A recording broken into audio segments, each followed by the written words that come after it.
டீடைல்ல first question, trace the circumstances that led to the rise of Hitler in Germany. ட்ரேஸ்னா அதை கண்டுபிடிங்கன்னு அர்த்தம். Circumstances எந்தெந்த காரணங்கள், எந்தெந்த சிச்சுவேஷன்ல ஹிட்லர் வந்து ஜெர்மனில ரைஸ் ஆனாரு, அதுக்கு எந்தெந்த காரணங்கள்லாம் அடிப்படையா இருந்தது. உங்களுக்கு புரிஞ்சிருக்கும்னு நினைக்கிறேன்.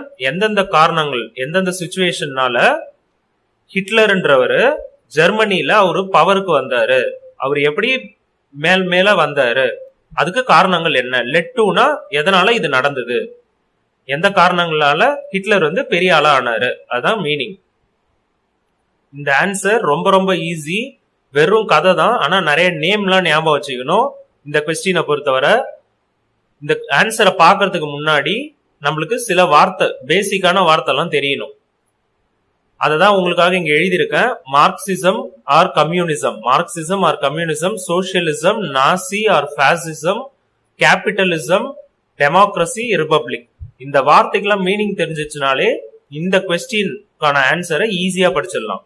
இப்ப பாருங்க, கம்யூனிசம், சோசியலிசம், இந்த விஷயத்த நம்ம நிறைய டைம் பார்த்தாச்சு. திரும்பவும் சொல்றேன், கம்யூனிசம்னா கவர்மெண்ட், கம்யூனிசமும் சோசியலிசமும் ரெண்டுமே ஆல்மோஸ்ட் சேம் தான்.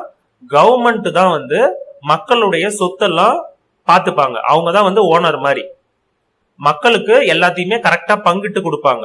அதுதான் கம்யூனிசமும் சோசியலிசமும்.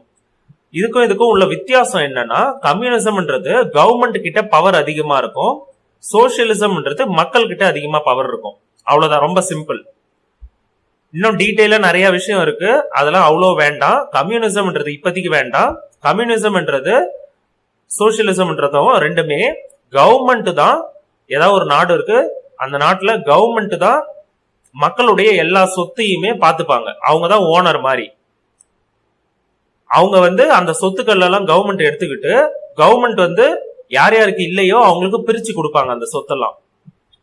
கம்யூனிசம்ன்றதுல கவர்மெண்ட் கிட்ட தான் அதிகமா பவர் இருக்கும், சோசியலிசம்ன்றதுல மக்கள் ஓட்டு போட்டு தான் கவர்மெண்ட்டுக்கு பவர் கொடுப்பாங்க. அவ்வளவுதான், சிம்பிள். புரிஞ்சிருக்கும்னு நினைக்கிறேன்.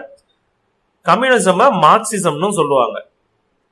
நெக்ஸ்ட், நாசி ஆர் பாசிசம், ஜெர்மனியில கடைபிடிக்கப்பட்ட பாலிசி, அதாவது இதெல்லாம் பேர் வந்து கொள்கைன்னு சொல்லுவாங்க.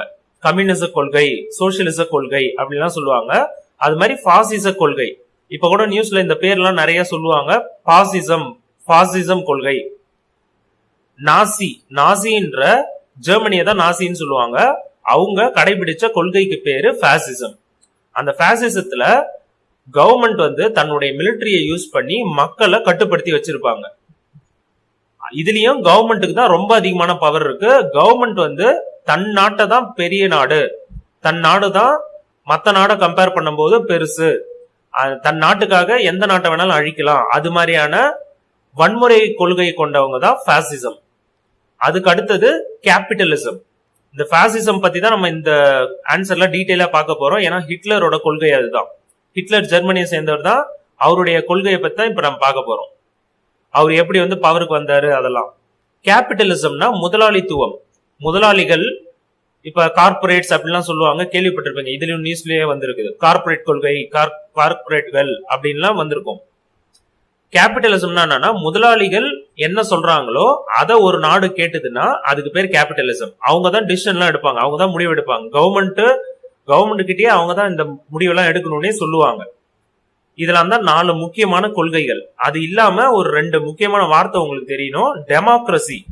டெமோக்ரசினா தமிழ்ல வந்து ஜனநாயகம். இதையும் நியூஸ்ல எல்லாம் கேள்விப்படுவீங்க, அரசியல் தலைவர்கள் ஜனநாயகம் அப்படிலாம் பேசுவாங்க. டெமோக்ரசினா ஜனநாயகம், ரிபப்ளிக்னா குடியரசுன்னு அர்த்தம். அந்த வார்த்தையில எல்லாமே மீனிங் இருக்கு. ஜனநாயகம், ஜனன்னா மக்கள்னு அர்த்தம், மக்கள்னால ஆட்சி பண்ணப்படுறது, அதாவது மக்கள் ஓட்டு போட்டு தேர்ந்தெடுத்து ஆட்சி பண்றாங்கன்னா அதுக்கு பேர் டெமோக்ரசி, ஜனநாயகம். ரிபப்ளிக், ரிபப்ளிக்னா குடி அரசு, குடி அரசு, குடி கூட்டல் அரசுன்னு பிரிச்சு பாத்தீங்கன்னா குடினாலும் மக்கள் தான், மக்களால ஆட்சி பண்ணப்படுறதுக்கு பேரும் ரிபப்ளிக்.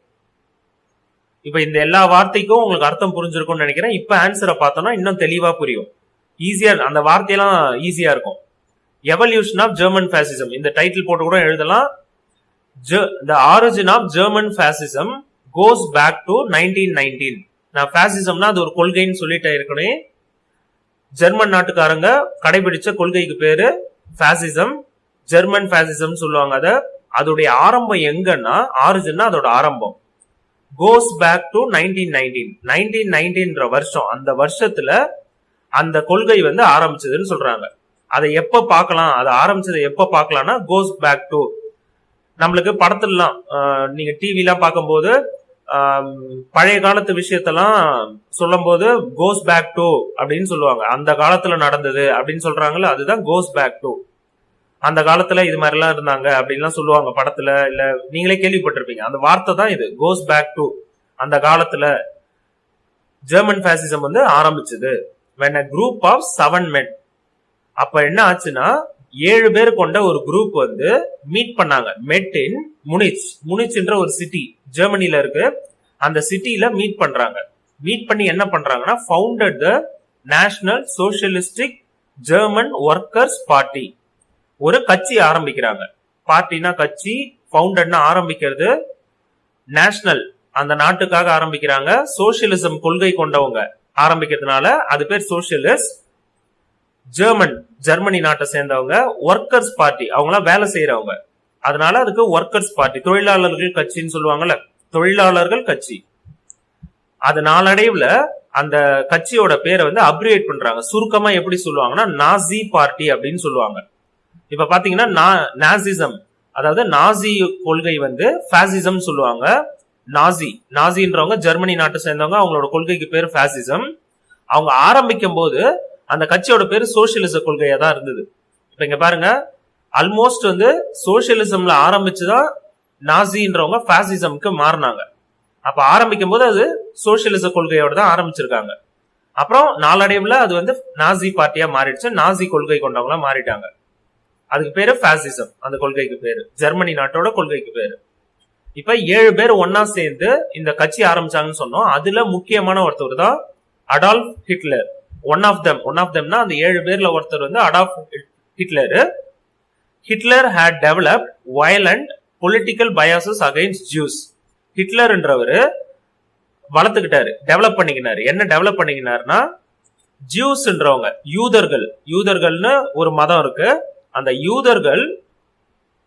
யூதர்களுக்கு எதிரா, அகைன்ஸ்ட் யூதர்களுக்கு எதிரா ஹிட்லர் வந்து தன்னுடைய கொள்கையெல்லாம், தன்னுடைய அரசியல் சம்பந்தமான கொள்கையெல்லாம் வச்சுக்கிட்டாரு. பயாசஸ்னா பாகுபாடு, ஜூஸ்க்கு எதிராக அப்படின்னு அர்த்தம். பாகுபாடு, அவங்களை பிரிவுபடுத்தி பாக்குறது.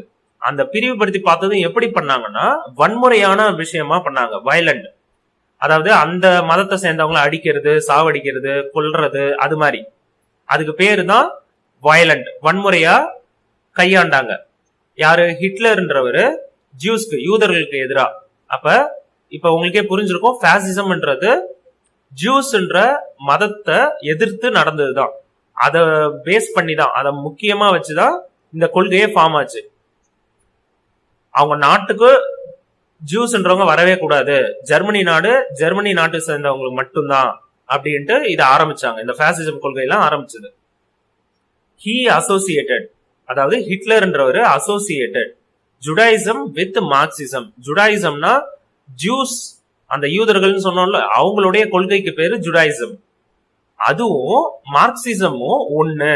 மார்க்சிசம்னா நம்ம ஏற்கனவே மேல பார்த்தோம், கம்யூனிசம்க்கு இன்னொரு வார்த்தை மார்க்சிசம்னு. சோசியலிசமும் கம்யூனிசமும் ஆல்மோஸ்ட் சேம்னாலும் அவங்க 2 பேரும் சண்டை போட்டுப்பாங்க, அவங்க 2 பேரும் போட்டி போட்டுப்பாங்க. அப்ப சோசியலிசமுக்கு எதிரானவங்க மார்க்சிசம், மார்க்சிசமும் ஜுடாயிசமும் ஒண்ணு. அப்ப ரெண்டுத்தையுமே நாம எதிர்க்கணும் அப்படின்ட்டு ஹிட்லர் வந்து சொல்ல ஆரம்பிச்சாரு. அசோசியேட்டட்னா அது ரெண்டுத்தையும் ஒன்னா சொல்ல ஆரம்பிச்சாரு, ஒன்னா சேர்த்து சொல்றாருன்னு அர்த்தம். அசோசியேட்டட்னா இதுக்கு இது ஒத்து போவோம் அப்படின்னு சொல்றாரு. டியூரிங் வேர்ல்டு வார் 1, முதல் உலக போர் அப்ப ஹிட்லர் வந்து served in the Bavarian army. ஹிட்லர்ன்றவரு பவேரியான்ற ஒரு ஆர்மி, பவேரியன் ஆர்மியில வேலை செஞ்சாரு. சர்வ்ட்னா அதுல ஒர்க் பண்ணாருன்னு அர்த்தம். எ கிஃப்டட் ஸ்பீக்கர், அவரு ஒரு சிறந்த பேச்சாளர். யாரு? ஹிட்லர்ன்றவர் சிறந்த பேச்சாளர். he could whip up the passion of the audience. whip upனா தூண்டுறதுன்னு அர்த்தம். இங்க passionனா அவங்களுடைய ஆசைகளை, அவங்களுடைய லட்சியங்களை. யாருடைய லட்சியங்களை? ஆடியன்ஸ். யாரெல்லாம் அந்த பேச்சை கேட்கிறாங்களோ அவங்கள ஆடியன்ஸ் சொல்லுவாங்களா? இப்ப ஏதோ ஒரு மாநாடு நடக்குதுன்னா அதுல ஆடியன்ஸ் நிறைய பேர் உட்காந்துப்பாங்க. அவங்க கிட்ட ஹிட்லர் வந்து பேசுறாருன்னா அவர் சிறந்த பேச்சாளர். அவர் என்ன பண்ணுவாருன்னா தன்னோட பேச்சாலேயே ஆடியன்ஸ் உடைய லட்சியங்களை தூண்டுவாரு, அவங்களுடைய ஆசைகளை தூண்டுவாரு, அவங்களுக்கு என்னென்னலாம் அவங்க செய்யணும்னு நினைக்கிறாங்களோ அதை வந்து தூண்டுவாருன்னு சொல்றாங்க. In 1923 இந்த வருஷத்துல Hitler attempted to capture power in Bavaria. அந்த பவேரியன் ஆர்மில ஹிட்லர்ன்றவரு பவர், அதோடைய பவர், அதோட அந்த ஆட்சி பண்றாங்கல்ல அந்த பவரை கேப்சர் பண்ணணும் அப்படின்னு ட்ரை பண்றாரு. அட்டெம்ப்ட்னா ட்ரை பண்றாருன்னு அர்த்தம்.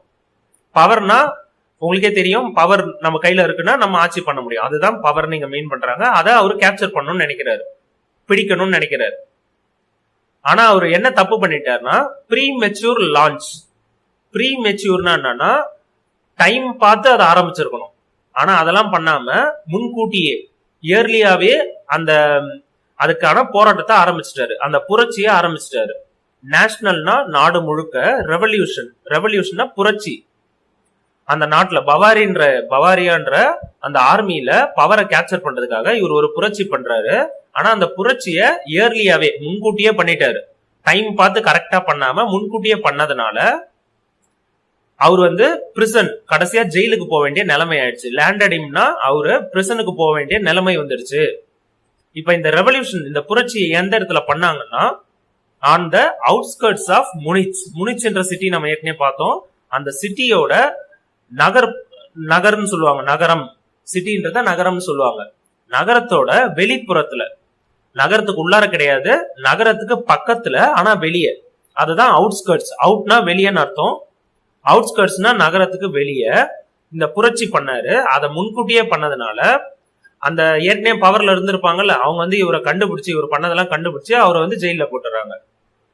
During his time in prison, அவர் ஜெயில இருந்த நேரத்துல, பிரிசன்னா ஜெயிலு, ஜெயில இருந்த டைம்ல அவர் வந்து ஒரு புக் ரைட் பண்றாரு. ரோட்னா எழுதுறாரு, பாஸ்ட் டென்ஸ்ல இருக்கு. அந்த புக்கோட பேர் வந்து மெயின் காம்ப். இது வந்து ஜெர்மன் நாட்டோட லாங்குவேஜ்ல எழுதுறது. அதோட இங்கிலீஷ் மீனிங் வந்து பாத்தீங்கன்னா மை ஸ்ட்ரகிள், என்னுடைய போராட்டங்கள் அப்படின்ட்டு. ஹிட்லர் வந்து தன்னுடைய சுயசரிதை, ஆட்டோ பயோகிராபிக்கல்னா தன்னை பத்தி தானே எழுதிக்கிறது.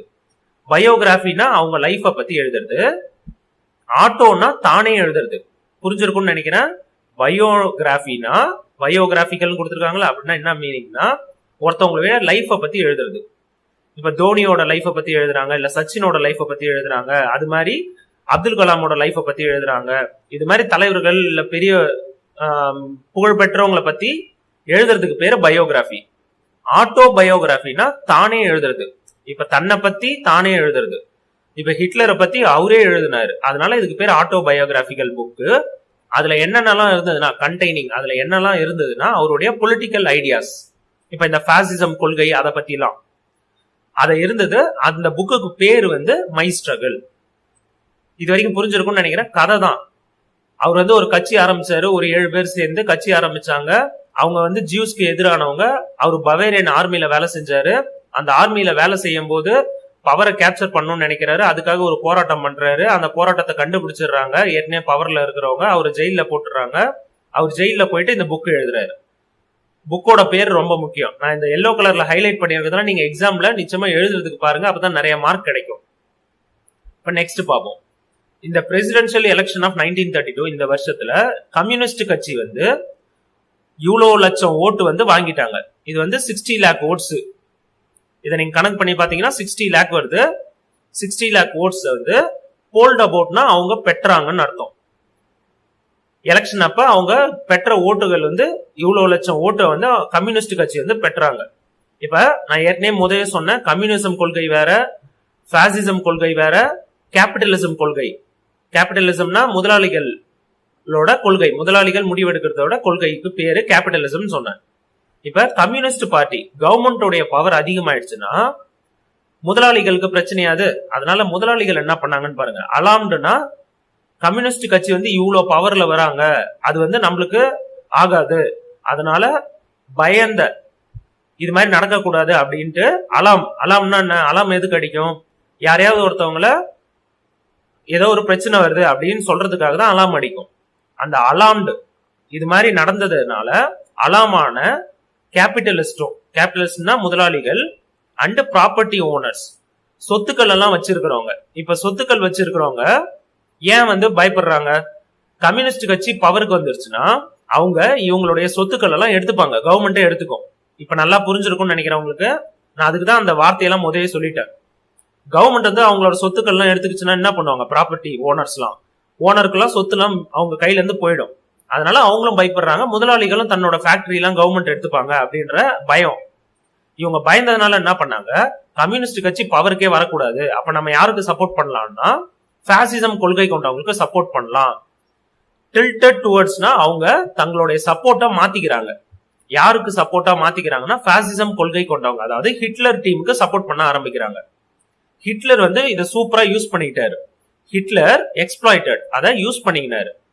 இந்த வாய்ப்பு, ஆப்பர்ச்சுனிட்டி, வாய்ப்பை யூஸ் பண்ணிட்டு யுசர்ப் பவர்ஸ், யுசர்ப்னா என்னன்னா பவரை தனக்கு எடுத்துக்கிறது, தான் வந்து அந்த பவரை கைப்பற்றுறதுக்காக இந்த வாய்ப்பை பயன்படுத்திக்கினாருன்னு சொல்றாங்க. இந்த ஆன்சரோட கண்டினியூஷன் தான், அப்படியே கண்டினியூ தான் பண்றோம். த நாசி ஸ்டேட் ஆஃப் ஹிட்லர். ஸ்டேட்னா கண்ட்ரின்னு அர்த்தம். ஸ்டேட்னா இப்ப மாநிலம் அப்படிலாம் கேள்விப்பட்டிருப்பீங்க. இங்க கேபிட்டல் லெட்டர்ல கொடுத்தாங்கனாலே ஸ்டேட்னா கண்ட்ரின்னு அர்த்தம். வேர்ல்டு ஃபுல்லாவே இப்படிதான் சொல்லுவாங்க. நாசி ஸ்டேட்னா ஜெர்மனி நாட்டோட, யாரோட ஜெர்மனி நாடு? ஹிட்லர் ரூல் பண்ண ஜெர்மனி நாடுன்னு அர்த்தம். இப்ப இவர் எப்படி வந்து இன்னும் மேல வந்தாரு, இவர் எப்படி கவர்மெண்ட் எல்லாம் கைப்பற்றினாருன்னு தான் அடுத்தது படிக்க போறோம். Republican government fill. நான் ரிபப்ளிக்னு ஏற்கனவே மேல சொன்னேன், டெமோக்ரஸி ரிபப்ளிக் அப்படின்லாம் சொன்னேன். அந்த ரிபப்ளிகன்ற வார்த்தை தான் இது.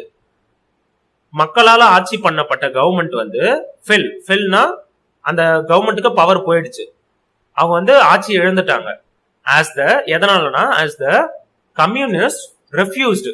கம்யூனிஸ்ட் கட்சிக்காரங்க ஒத்துக்கல. ஏன் ஒத்துக்கலன்னா, எதுக்காக ஒத்துக்கலன்னா கொலாபரேட் வித் சோசியல் டெமோக்ரேட்ஸ்னா டெமோக்ரஸி கொள்கை கொண்டவங்க டெமோக்ரேட்ஸ், சோசியல்னா சோசியலிசம் கொள்கை கொண்டவங்க. அதாவது நான் ஏற்கனவே சொன்னேன், சோசியலிசம் கொள்கையில மக்களுக்கு தான் பவர் அதிகம், அதாவது மக்கள் தேர்ந்தெடுப்பாங்க அப்படின்னு சொன்னேன். அப்ப சோசியல் டெமோக்ரேட்ஸ் சொல்லுவாங்க அதை மொத்தமா சேர்த்து. சோசியலிசம் கொள்கை கொண்டவங்க மக்களால தேர்ந்தெடுக்கப்படுறதுனால அவங்க பேர் வந்து சோசியல் டெமோக்ரேட்ஸ் பேர் வச்சுக்கிட்டாங்க. அவங்க என்ன பண்ணாங்கன்னா, கம்யூனிஸ்ட் கட்சி கூட நாங்க சேர மாட்டோம் அப்படின்ட்டு கம்யூனிஸ்ட் கட்சிக்காரங்களும் இவங்க கூட சேர மறுத்துட்டாங்க, சோசியல் டெமோக்ராட்ஸ் இவங்க கூட சேரல. இப்ப இங்க உங்களுக்கு என்ன கொடுத்துருக்காங்கன்னா, கம்யூனிஸ்ட் கட்சிக்காரங்க ரெஃப்யூஸ்னா ஒத்துக்கல. எதுக்காக ஒத்துக்கலன்னா, சோசியல் டெமோக்ராட்ஸ் கூட சேர்றதுக்கு, கொலாபரேட்னா அவங்க கூட சேர்ந்து வேலை செய்யறதுக்கு ஒத்துக்கல. தேரப்பான் இதற்கு பிறகு இண்டஸ்ட்ரியலிஸ்ட்னா ஃபேக்டரி எல்லாம் நடத்துறவங்க, பேங்க்ல எல்லாம் வேலை செய்யறவங்க நடத்துறவங்க அவங்கலாம், அண்ட் ஜங்கர்ஸ்னா அந்த காலத்துல சில சின்ன சின்ன தலைவர்கள்னு சொல்லுவாங்கல்ல, சின்ன சின்ன பவர்ல இருக்கிறவங்க. ஃபார் எக்ஸாம்பிள் ஊர் தலைவர், அது மாதிரிலாம் நம்ம சொல்லுவோம்ல, சின்ன சின்ன பவர்ல, ஸ்மால் பவர்ஸ்ல இருக்கிறவங்கள ஜங்கர்ஸ் சொல்லுவாங்க. இப்ப இங்க என்ன சொல்ல வராங்கன்னா, பவர்ல இருந்தவங்க எல்லாம் யாரெல்லாம் பிரசிடென்ட்டை இன்ஃப்ளூயன்ஸ் பண்ண முடியும், பிரசிடென்ட் சொன்னா இவங்கெல்லாம் சொன்னா கேட்பாரு, அவங்க எல்லாம் தான் இங்க கொடுத்துருக்காங்க. பெரிய ஃபேக்டரி நடத்துறவங்க, பேங்க் நடத்துறவங்க, இல்ல பேங்க்ல ரொம்ப பெரிய பதவியில இருக்கிறவங்க. ஜங்கர்ஸ்னா சின்ன சின்ன குறு நில மன்னர்கள் நம்ம தமிழ்ல எல்லாம் கேள்விப்பட்டிருப்போம், அதாவது இந்தியாவில எல்லாம் கேள்விப்பட்டிருப்போம். அதே மாதிரி அந்த ஊர்ல ஜெர்மனில உள்ள சின்ன சின்ன பவர் கொண்டவங்க, அவங்களுக்கு கொஞ்சம் பவர் இருக்கும், அந்த ஊர்ல பெரிய மனுஷனுங்களா இருப்பாங்க, அவங்க பேரு ஜங்கர்ஸ். புரிஞ்சிருக்கும்னு நினைக்கிறேன், புரிஞ்சு படிங்க, ஜங்கர்ஸ். இப்ப இவங்க எல்லாம் பவர், கொஞ்சம் கையில பவர் வச்சிருக்கிறவங்க. இவங்க என்ன பண்ணாங்கன்னா, பிரசிடென்ட் கிட்ட ப்ரிவைல்ட் அப்பான், அவங்க கிட்ட பிரசிடென்ட் வந்து இன்ஃப்ளூயன்ஸ் பண்றாங்க, பிரசிடென்ட் கிட்ட ஏதோ ஒண்ணு சொல்றாங்க. பிரசிடென்ட் யாருன்னா வான் ஹிண்டர்பர்க். இந்த பேர்லாம் இப்படிதான் வரும், பர்க்னு அது மாதிரிலாம் தான் முடியும், ஏன்னா ஜெர்மனி நாட்டை சேர்ந்தவங்க. அந்த ஊர்ல எல்லாம், யூரோப்லாம் சில நாடுலாம் இந்த பேரை வச்சுதான் வரும், ஹிண்டன்பர்க். அவரு பிரசிடென்டா இருக்கிறாரு. அவர்கிட்ட பேசி ஹிட்லருக்கு பதவி வாங்கி தராங்க, டிசைக்னேட். ஹிட்லருக்கு இந்த பதவி கொடுங்க, என்ன பதவினா சான்சலர் என்ற பதவி கொடுங்க. ஜெர்மனில சான்சலர்ன்றது ஒரு முக்கியமான பதவி, ஜெர்மனி நாட்டுக்கான பதவி அது. பிரசிடென்ட், நம்ம இப்ப பிரைம் மினிஸ்டர் அது மாதிரி எல்லாம் சொல்றோம்ல, அது மாதிரி சான்சலர்ன்றது ஜெர்மனி நாட்டுல ஒரு முக்கியமான பதவி. பிரசிடென்ட் பதவிக்கும் அது மாதிரி, பிரசிடென்ட்ன்றது நாடு ஃபுல்லா, அதே மாதிரி சான்சலர்ன்றது நாடு ஃபுல்லா கண்ட்ரோல் வச்சிருக்கிற ஒரு பதவி. அது யாரு பிரசிடென்ட், அது யார் வந்து அந்த பவரை ஹிட்லருக்கு கொடுக்க சொன்னாங்கன்னா, டெசிக்னேட்னா கொடுக்க சொல்றது. பிரசிடென்ட் அந்த பதவிய, சான்சலர்ன்ற பதவிய ஹிட்லருக்கு கொடுங்க அப்படின்ட்டு பிரசிடென்ட் கிட்ட இண்டஸ்ட்ரியலிஸ்ட், பேங்கர், ஜங்கர்ஸ் எல்லாம் போய் கேக்குறாங்க, சொல்றாங்க இது மாதிரி ஹிட்லருக்கு பதவி கொடுங்கன்ட்டு. ஏன் நம்மளுக்கு முதவே தெரியும், ஏன்னா இண்டஸ்ட்ரியலிஸ்ட் எல்லாம் பயப்படுறாங்க, கம்யூனிஸ்ட் கட்சி எல்லாம் வரவே கூடாது, அப்ப பாசிசம் கொள்கை கொண்டவங்க தான் வரணும், அப்ப பாசிசம் கொள்கையில தலைவரா யார் இருக்காங்க, ஹிட்லர், அப்ப ஹிட்லருக்கு அந்த பதவியை கொடுத்துருங்க அப்படின்றதான் இங்க சொல்றாங்க. இவங்க போய் பிரசிடென்ட் ரொம்ப ஈஸி, தனக்கு சப்போர்ட்டா இருக்கிறவங்கள இண்டஸ்ட்ரியலிஸ்ட், பேங்கர்ஸ், ஜங்கர்ஸ் எல்லாம் சப்போர்ட் பண்ற பாசிசம் கொள்கை கொண்ட ஹிட்லரை சான்சலர் பதவிக்கு கொண்டு வரணும்னு பிரசிடென்ட் கிட்ட போய் இவங்க பேசுறாங்க. அவ்வளவுதான், ரொம்ப சிம்பிள். அது எந்த வருஷத்துல அவருக்கு பதவி கொடுக்குறாங்கன்னா 1933. அதுக்கப்புறம் Nazi state of Hitler known as third Reich, இது அது பேரு தான், தேர்ட் ரைச்ன்றது ஒரு பேரு. நாசி ஸ்டேட் ஆஃப் ஹிட்லர், அந்த நாட்டுக்கு நாசி ஸ்டேட்ன்ற ஸ்டேட்னா இங்க கண்ட்ரின்னு நான் ஏற்கனவே சொன்னேன். நாசின்றது ஜெர்மனி நாட்டை குறிக்குது. ஜெர்மனி நாட்டை ஆட்சி செஞ்ச ஹிட்லர்ன்றவரு அந்த டைம்ல அத நாசி ஸ்டேட் ஆஃப் ஹிட்லர்னு சொல்லுவாங்க ஜெர்மனி நாட்டை. அதுக்கு இன்னொரு பேர் தேர்ட் ரைச்னு சொல்லுவாங்க.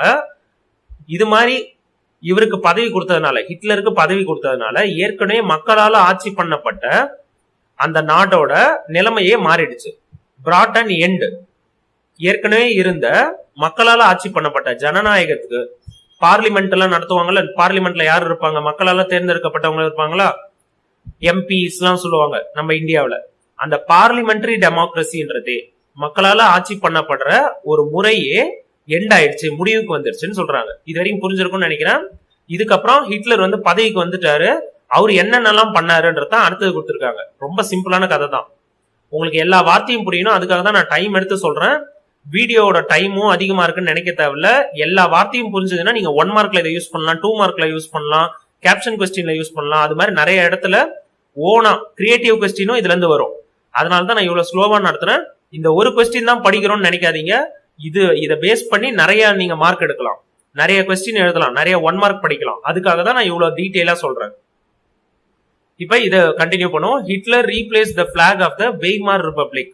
வெய்மார்ன்றது பழைய கால ஜெர்மனியோட பேரு. ஜெர்மனிக்கு பழைய காலத்துல வெய்மார்னு சொல்லுவாங்க, இன்னொரு பேர் வெய்மார்னு சொல்லுவாங்க.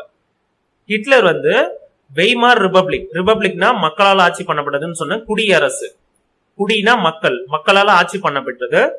அந்த வெய்மார் ரிபப்ளிக்கோட மக்களால் ஆட்சி பண்ணப்பட்டதே முடிவுக்கு வந்துருச்சுன்னு சொன்னோமா, அந்த முடிவுக்கு வந்தனால அதுக்கான பிளாக், அந்த கண்ட்ரிக்கு ஏற்கனவே இருந்த பிளாக ரிமூவ் பண்ணிட்டு ரீப்ளேஸ் பண்ணிடுறாரு. அதுக்கு பதிலா புதுசா ஒரு பிளாக் கொண்டு வர்றாரு. என்ன பிளாக்னா ஸ்வஸ்திகா பேனர்ஸ் அப்படின்றது அந்த பிளாகோட பேரு.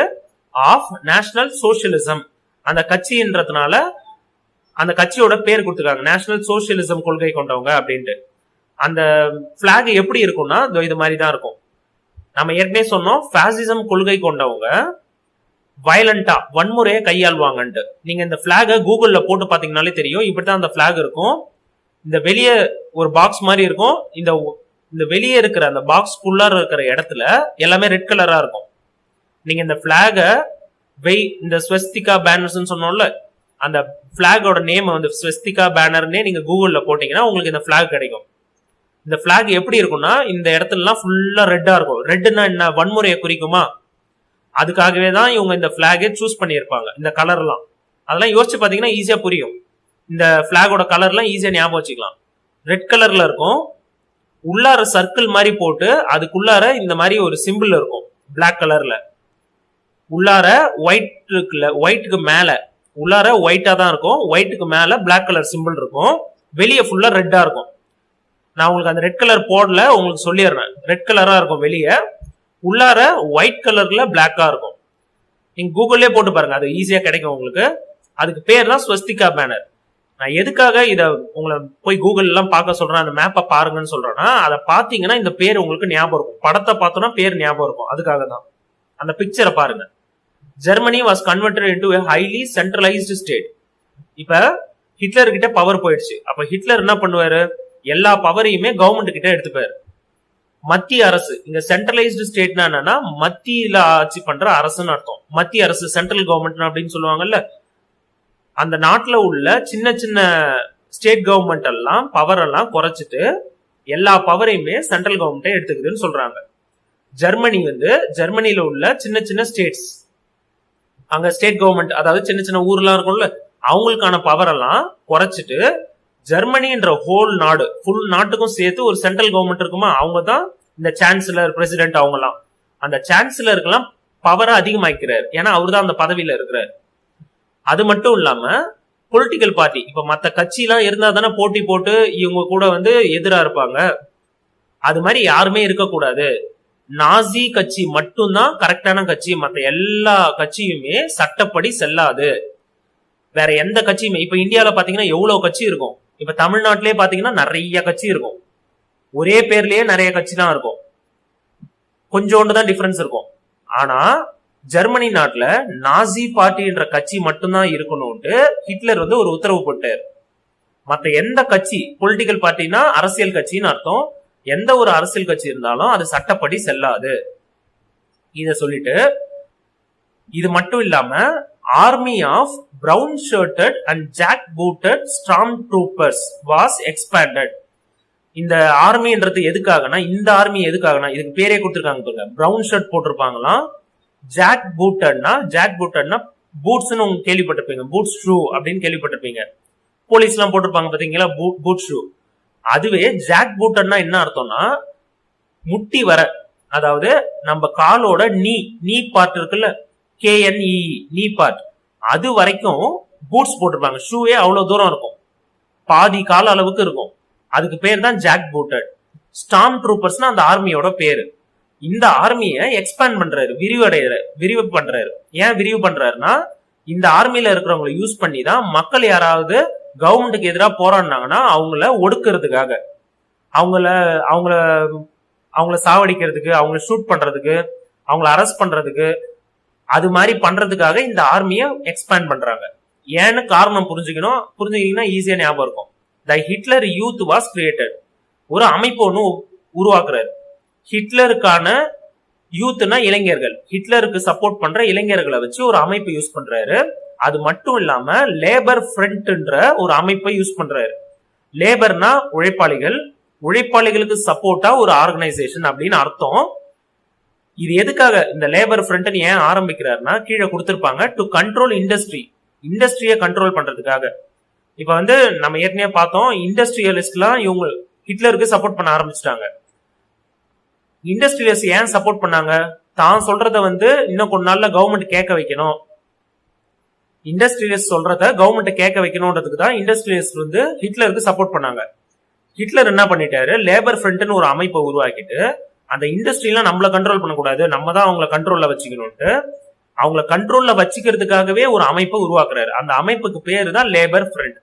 உழைப்பாளிகள்லாம் வச்சு ஒரு அமைப்பு மாதிரி உருவாக்கி முதலாளிகளை கண்ட்ரோல் பண்றாரு. அவ்வளவுதான், புரிஞ்சிருக்கும்னு நினைக்கிறேன்.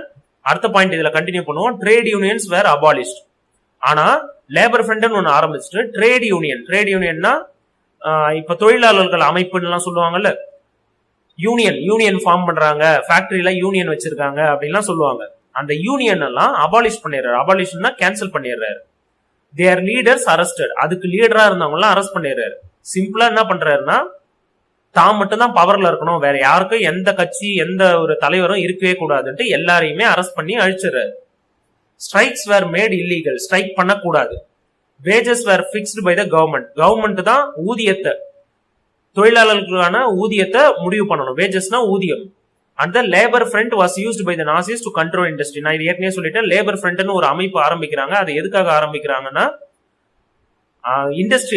இண்டஸ்ட்ரினா உங்களுக்கு தெரியும், தொழிற்சாலைகளை கண்ட்ரோல் பண்ணணும். தொழிற்சாலைகள் வந்து கவர்மெண்ட்டை ஆட்சி பண்ணக்கூடாது, அதாவது கவர்மெண்ட்டை நீங்க இதைதான் பண்ணணும்லாம் சொல்லக்கூடாது. அதனால லேபர் ஃப்ரண்ட்ன்றவங்கள, தொழிலாளர்களை வச்சே முதலாளிகளை கண்ட்ரோல் பண்றாங்க. நெக்ஸ்ட் இங்க பாருங்க, நான் நிறைய பாயிண்ட் சொல்றேன், இவ்வளவும் 5 மார்க்ல எழுத தேவையில்ல. உங்களுக்கு சில பாயிண்ட்லாம் ஸ்கூல்ல குறைச்சு சொன்னாலோ இல்ல உங்க கைட்ல கம்மியான பாயிண்ட் இருந்தாலோ படிச்சுங்க. நான் எல்லாருக்கும் தேவைப்படணுன்றது தான் எல்லா பாயிண்ட்டும் சொல்லிடுறேன். அதனால பெருசா இருக்குன்னு நினைக்க தேவையில்ல, இதை குறைச்சு எழுதலாம். இவ்வளவும் எழுதவும் முடியாது, நான் எல்லா பாயிண்ட்டும் உங்களுக்கு சொல்லிடுறேன். இந்த கொஸ்டினுக்கு மட்டும் இல்லாம எல்லாத்துக்குமே இது உதவும். நான் ஏற்கனவே சொன்ன மாதிரி total state control was extended over the press, theatre, cinema, radio and over education. அப்படின்னா என்ன அர்த்தம்னா, இப்ப எல்லா கட்சி எல்லாத்தையுமே அழிச்சுட்டாங்க. இப்ப அடுத்தது என்ன பண்ணுவாங்கன்னா பிரஸ். பிரஸ்னா அவங்கதான் பத்திரிக்கை வெளியிடுறவங்க, எல்லா எல்லா விஷயமும் பண்றவங்க. அவங்களையும் கண்ட்ரோலுக்குள்ளார வச்சீங்கன்னா கவர்மெண்ட்டுக்கு சப்போர்ட் பண்ற மாதிரியே நியூஸ் பேப்பர் எல்லாம் போட்டா அப்ப மக்களை திசை திருப்பவே முடியாதா? கவர்மெண்ட்டுக்கு சப்போர்ட்டாவே இருப்பாங்களா? அதை பண்றாங்க. தியேட்டர், நாடகம் நடத்துறாங்கல்ல, கவர்மெண்ட்டுக்கு எதிராக நாடகம் எதுவுமே நடத்தாம கவர்மெண்ட் சொல்றதான் நடத்தணும். சினிமா, கவர்மெண்ட் சொல்ற படம் தான் எடுக்கணும். ரேடியோ, கவர்மெண்ட் சொல்றதுதான் ரேடியோல போடணும். அண்ட் ஓவர் எஜுகேஷன், கவர்மெண்ட் என்ன சொல்லுதோ அதை தான் மாணவர்களுக்கு எல்லாம் கிளாஸா எடுக்கணும். ஓவர் எஜுகேஷன் பள்ளிலாம், ஸ்கூல்லாம் இருக்குல்ல, ஸ்கூல்ல கவர்மெண்ட்டுக்கு சப்போர்ட்டா தான் கிளாஸ் எல்லாம் எடுக்கணும். கவர்மெண்ட்டுக்கு எதிராக கிளாஸ் எடுக்க கூடாது. இதுதான் டோட்டல் ஸ்டேட் கண்ட்ரோல்னு சொல்லியிருக்காங்க. ஸ்டேட்னா அந்த கவர்மெண்டோட கண்ட்ரோல் எக்ஸ்டெண்ட் பண்றாங்க. அந்த கண்ட்ரோல் யாரெல்லாம் கண்ட்ரோல் பண்றாங்கன்னா பிரஸ்காரங்க, தியேட்டர், நாடகக்காரங்க, சினிமாக்காரங்க, ரேடியோ, எஜுகேஷன், ஸ்கூல்ஸ் எல்லாம், ஸ்கூல்ஸ் காலேஜஸ் எல்லாம் இருக்குல்ல, அதெல்லாம் எல்லாமே கவர்மெண்ட் கீழே வந்துருச்சு. இப்ப இதனால என்ன அர்த்தம்? கவர்மெண்ட்டுக்கு தான் பவர் அதிகம், யாராலையும் எதுவுமே பண்ண முடியாது கவர்மெண்ட். யார் யாரெல்லாம் அதுக்கு கவர்மெண்ட் எதிர்த்து பேசுவாங்களோ அவங்க எல்லாரையுமே அடக்கிட்டாங்க. Next, Nazis parties propaganda. Nazi கட்சிக்காக பிரச்சாரம் பண்றவங்க. இப்ப ஒரு கட்சின்னு இருக்குன்னா அந்த கட்சிக்காக சப்போர்ட் பண்ணி பிரச்சாரம் பண்ணுவாங்களா, அதுக்கு பேர் தான் ப்ராபகண்டா. அதை யார் தலைமை தாங்கினாங்கன்னா லெட் பை, யார் தலைவரா இருந்தாங்கன்னா, லெட்னா லீடர்ன்ற வார்த்தையில இருந்து தான் வருது. Led by Joseph Goebbels. இது ஒரு பேரு, ஞாபகம் வச்சுதான் ஆகணும். அவர் என்ன பண்ணாருன்னா who manipulated public opinion. அவரு மக்களுடைய, பப்ளிக்னா மக்கள்னு உங்களுக்கு தெரியும், மக்களுடைய கருத்தை தங்களுக்கு ஏத்த மாதிரி மாத்திக்கிட்டாரு. எப்படின்னா இவரு பிரச்சாரம் பண்ணி இப்ப ஒரு பொய்யையே மறுபடியும் சொல்லி திரும்ப திரும்ப ஒரு பொய்யே சொல்லி மக்கள்கிட்ட அதுதான் உண்மைன்னு நம்ப வச்சுட்டாங்க. அரசியல் கட்சி நிறைய பேர் அப்படிதான் பண்ணுவாங்க. அதே தான் இங்கேயும் சொல்றாங்க. மக்கள் கிட்ட ஒரே விஷயத்த திரும்ப திரும்ப சொன்னாங்கன்னா மக்கள் சில டைம் அதுதான் உண்மைன்னு நினைச்சுப்பாங்க. அது மாதிரி செஞ்சு பிளான்டு ப்ரோபகண்டா, பிளான் பண்ணி பிரச்சாரம் பண்ணி மக்களுடைய கருத்தெல்லாம் தங்களுக்கு சாதகமா மாத்திக்கினார். மேனிபுலேட் பண்றாங்கன்னா தங்களுக்கு ஏத்த மாதிரி மாத்திக்கினாங்கன்னு அர்த்தம். he once said, அவர் சொல்லியிருக்காரு, அவரே சொல்லியிருக்காரு பாருங்க, எனி லை frequently repeated, எந்த ஒரு பொய்யையும் திரும்ப திரும்ப ரிப்பீட் பண்ணா அது கடைசியில, அல்டிமேட்லினா கடைசியில கெயின் அதுக்கு கிடைக்கும். என்ன கிடைக்கும்னா நம்பிக்கை கிடைக்கும். அந்த பொய்யையும் மக்கள் நம்பிடுவாங்க. பிலீஃப்னா நம்பிக்கை, நம்புவாங்க அப்படின்றதான் meaning. Next, the Gestapo or the secret state police. கெஸ்டாப்போனா இந்த ஹிட்லர் ஆட்சி பண்றாருல அவருக்கு சப்போர்ட்டா, அதாவது அந்த நாசி கட்சிக்காக சீக்ரெட்டா போலீஸ் ஒண்ணு ஆரம்பிக்கிறாங்க. ஸ்டேட்னா அந்த கண்ட்ரிக்காக ஒரு போலீஸ் ஆரம்பிக்கிறாங்க. ஏன்னா இப்ப கவர்மெண்ட்டுக்கு எதிராக போராடினாங்கன்னா ஒரு ஆர்மி வச்சு அவங்கள சாவடிப்பாங்கன்னு சொன்னோம்ல, அதே மாதிரி அந்த ஆர்மி எல்லாருக்கும் தெரியும் இது மாதிரி ஒரு ஆர்மி இருக்குன்னு. ஆனா கெஸ்டாப்போன்றது இருக்கிறதே தெரியாது. அவங்க ரகசியமா வேலை செய்வாங்க. உளவுத்துறைன்னு சொல்லுவாங்கல்ல, அதுதான் ரகசியமா வேலை செஞ்சு யார் யாரெல்லாம் கவர்மெண்ட்டுக்கு எதிராக போராட்டம் பண்ண ஆரம்பிக்க போறாங்கன்னு தெரிஞ்சாலே அவங்களை அரெஸ்ட் பண்ணிடுவாங்க. அதுக்காக தான் இந்த சீக்ரெட் ஸ்டேட் போலீஸ். அதுக்கு கெஸ்டாப்போன்றது தான் ஜெர்மனியோட பேர்.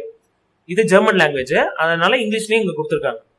வாஸ் ஃபார்ம்டு, ஆர்னு கொடுத்திருக்காங்க பாருங்க. கெஸ்டாப்பானும் சொல்லலாம், சீக்ரெட் ஸ்டேட் போலீஸ்னு சொல்லலாம். அதை ஃபார்ம் பண்றாங்க. அதுக்கு யார் தலைவரா இருக்கிற, ரன் பைனா அதை யார் நடத்துறாங்கன்னா ஹிம்லர்ன்றவங்க. இது எல்லாமே இப்ப கவர்மெண்ட்டுக்கு சப்போர்ட்டா தான் பண்றாங்க.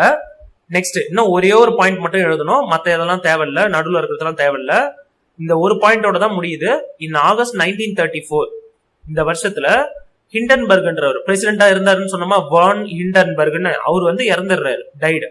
அண்ட் ஹிட்லர் ஏற்கனவே என்னவா இருந்தாரு, சான்சலரா இருந்தாரு.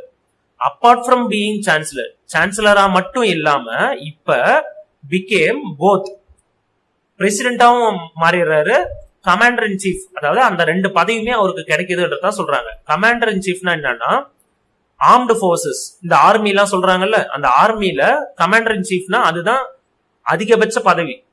அவங்க சொல்றதான் கேட்கணும், அவங்க சொல்றதுதான் அந்த ஆர்மி ஃபுல்லாவே கேட்கணும்னு அர்த்தம்.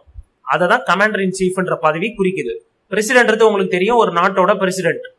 அப்ப சான்சலர்ன்ற பதவியும் அவருக்கு கிடைச்சிச்சு, பிரசிடென்ட் பதவியும் கிடைச்சிச்சு, கமாண்டர் இன் சீஃப்ன்ற பதவியும் கிடைச்சிச்சு. அப்ப இவர் சொல்றதுதான் சட்டமே, எல்லாமே இவரோட பவர் கீழே வந்துருச்சு. இதுதான் ஹிட்லர் ரைஸ் ஆனதுக்கான காரணம். ஹிட்லர் பவர்ல அதிகமானதுக்கு, அவரோட கையில பவர் அதிகமா கிடைக்கிறதுக்கான காரணங்கள் பார்த்தோம். அவர் என்னென்ன பண்ணாருன்னு பார்த்தோம். இதோட இந்த டீடைல் முடிஞ்சிருச்சு. உங்களுக்கு ஃபுல்லா புரிஞ்சிருக்கும்னு நினைக்கிறேன். நான் ஒரு வார்த்தையும் சொல்றதுக்கு காரணம் நீங்க புரிஞ்சு படிக்கணும்ன்றதுக்கு தான். அதனால புரிஞ்சு படிங்க, எக்ஸாம்ல நல்லா எழுதுங்க. புரிஞ்சு படிச்சீங்கன்னா நீங்களாவே ஓனா சென்டென்ஸ் வச்சு நீங்களாவே எழுதலாம், மார்க்கும் நல்லாவே கிடைக்கும். இந்த எல்லோ கலர்ல ஹைலைட் பண்ணிருக்கிறத மிஸ் பண்ணாம எக்ஸாம்ல எழுதுங்க. இதை மட்டும் கூட ஒரு ரஃப் நோட்டை எடுத்து நோட்ஸ் மாதிரி எழுதி வச்சுக்கோங்க. அதை எக்ஸாமுக்கு முன்னாடி ரிவைஸ் பண்ணா கூட போதும், இந்த கொஸ்டினை நீங்க ஈஸியா எழுதிடலாம்.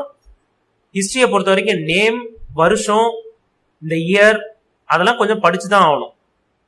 பிளேஸ், முனிச்சுன்ற சிட்டி எல்லாம் படிச்சோம்ல, கட்சியோட பேர்லாம் படிச்சோம், அது எல்லாமே படிச்சுதான் ஆகணும். படிச்சாதான் உங்களுக்கு நல்ல மார்க் கிடைக்கும். இல்லைனாலும் பரவாயில்ல, உங்களால எவ்வளவு முடியுதோ அதை எழுதுங்க. எழுதாம கொஸ்டினை விட தேவையில்ல, கதையா கூட எழுதுங்க ஓனா, உங்களுக்கு நிச்சயமா மார்க் கிடைக்கும். இதோட இந்த வீடியோ முடிஞ்சிருச்சு. தேங்க்யூ. உங்க ஃப்ரெண்ட்ஸ் கூடயும் ஷேர் பண்ணிக்கோங்க இந்த வீடியோவை. இந்த சேனலை சப்ஸ்கிரைப் பண்ணாதவங்க சப்ஸ்கிரைப் பண்ணிக்கோங்க. உங்களுக்கு வேற ஏதாவது டவுட் இல்ல இந்த கொஸ்டின் எல்லாம் வேணும்னா கமெண்ட்ல போடுங்க. நான் முதல் ஹிஸ்டரியில உள்ள மீதி டீடைல்லாம் ஒரு டீடைலா அடுத்த வீடியோல அப்லோட் பண்றேன். உங்களுக்கு வேற ஏதாவது டீடைல் வேணும்னாலும் கமெண்ட்ல போடுங்க. தேங்க்யூ.